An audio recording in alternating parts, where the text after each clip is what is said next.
तो चलिए आज मिलकर एक बहुत ही अद्भुत कहानी सुनते हैं। ये कहानी एक ऐसी लड़की की है जो एक ऐसे सफर पर निकली थी जहां उससे पहले कोई नहीं पहुंचा था। ये कहानी है हिम्मत की, कुछ नया खोजने की और हाँ, भविष्य के लिए एक बहुत ही प्यारी सी उम्मीद की। कहानी की शुरुआत ही कमाल है। एक छोटी सी लड़की वो उन हदों को पार कर जाती है जहां बड़े बड़े सूरमा भी पहुंचने का सोच नहीं सकते हैं। तो समझ लीजिए कि ये सिर्फ एक सफर नहीं था, ये तो उसकी हिम्मत और उसकी सोच की उड़ान का एक सबूत था। तो उसका पहला कदम अंतरिक्ष की ओर, एक ऐसी दुनिया की तरफ जहां हर चीज बिल्कुल नई थी और रहस्यों से भरी हुई। बस एक बार उस पल के बारे में सोचकर देखिए। एक तरफ उसका अपना घर, सब कुछ जाना पहचाना, और दूसरी तरफ अंतरिक्ष का वो गहरा, कभी ना खत्म होने वाला अंधेरा। लेकिन फिर भी वो लड़की हिम्मत करके उस अंधेरे में उतर जाती है। चारों तरफ बस घना अंधेरा और खामोशी। अब ऐसी जगह पर कोई अकेला हो तो उसका हौसला टूट सकता है ना, पर वो नहीं। वो डटी रही, अपनी मंजिल की तरफ बढ़ती रही। और उसकी रफ्तार जरा सुनिए, 5 लाख किलोमीटर प्रति सेकंड। मतलब उसके सूट में लगी छोटी छोटी मशीनें उसे इतनी तेजी से आगे ले जा रही थी कि यकीन करना मुश्किल हो जाए। ये तो जैसे विज्ञान और जादू का कोई संगम था।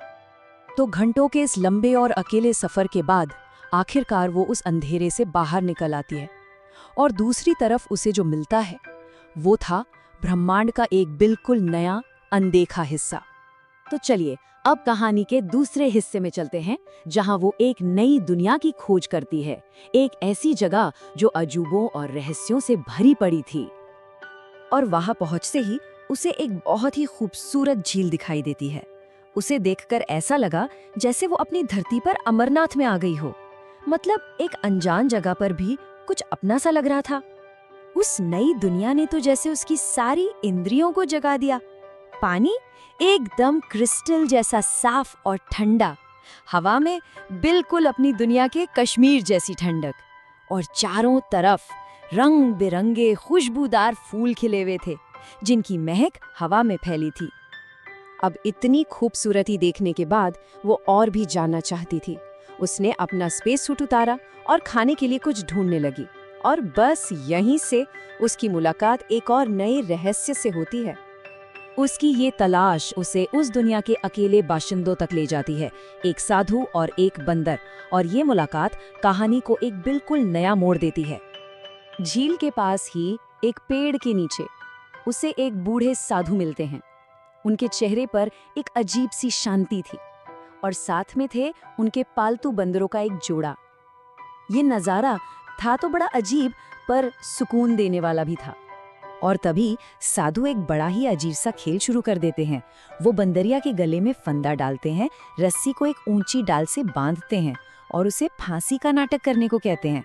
बंदरिया जोर जोर से चिल्लाती है, छटपटाती है, और फिर एकदम सही सलामत अपने पैरों पर उतर जाती है। ये देखकर लड़की हैरान रह गई। ये कोई आम तमाशा नहीं था, ये कुछ ऐसा था जो उसने कभी सोचा भी नहीं था।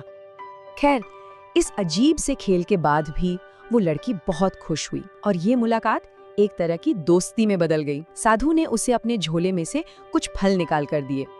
तो अब कहानी अपने आखिरी हिस्से की तरफ बढ़ती है। अपनी इस अनोखी यात्रा के बाद लड़की घर लौटती है, लेकिन वो अपने साथ सिर्फ यादें नहीं, बल्कि भविष्य के लिए एक वादा और एक बहुत ही खूबसूरत सोच लेकर आती है। उस दिन घर पहुंचने में उसे काफी देर हो गई थी, और जैसा कि होता ही है, उसके माता पिता बहुत परेशान थे, फिक्र कर रहे थे। घर पहुंचकर वो अपनी पूरी कहानी सुनाती है, उस साधु के बारे में, उन बंदरों के बारे में और उन फलों के बारे में। वो कहती है, वहाँ के फल तो हमारी मिठाइयों से भी ज्यादा मीठे हैं। उसके माता पिता ने साधु से उनकी दुनिया में आने के लिए कहा, लेकिन एक दिक्कत थी। साधु आ नहीं सकते थे क्योंकि उनके पास कोई स्पेस सूट नहीं था।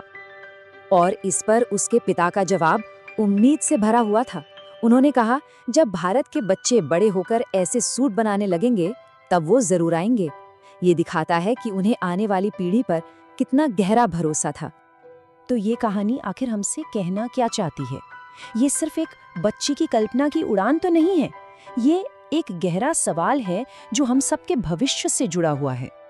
और कहानी का अंत एक सीधे और बहुत ही यादगार संदेश के साथ होता है, बच्चों, बाबा जी के लिए ऐसा सूट बना दो।